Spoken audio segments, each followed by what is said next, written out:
Giorgio, era un momento difficile il vostro, vittoria che dedichiamo al presidente.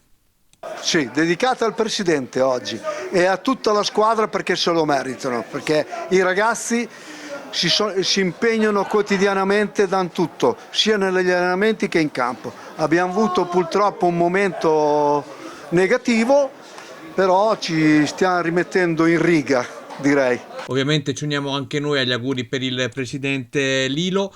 Giorgio, voglio capire con te se questa squadra ha espresso la sua massima qualità tecnica oppure mettiamo un cartello con scritto work in progress, ovvero dovremo ancora aspettarci tanto da questo gambetto da qui in avanti. Io penso proprio di sì, hai fatto una domanda doc. Io penso che il gambetto la posso dare molto di più.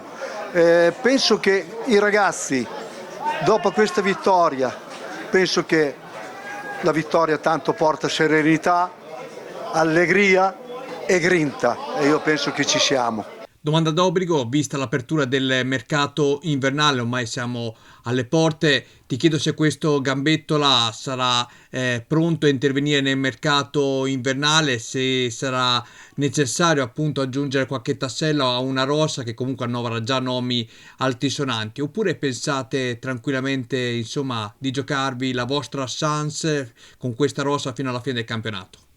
Ma io direi che portiamo avanti il nostro discorso, andiamo avanti con questa rosa, è un'ottima rosa a parere mio, ha solo bisogno di prendere fiducia e la fiducia tu, come sai, viene sempre con i risultati.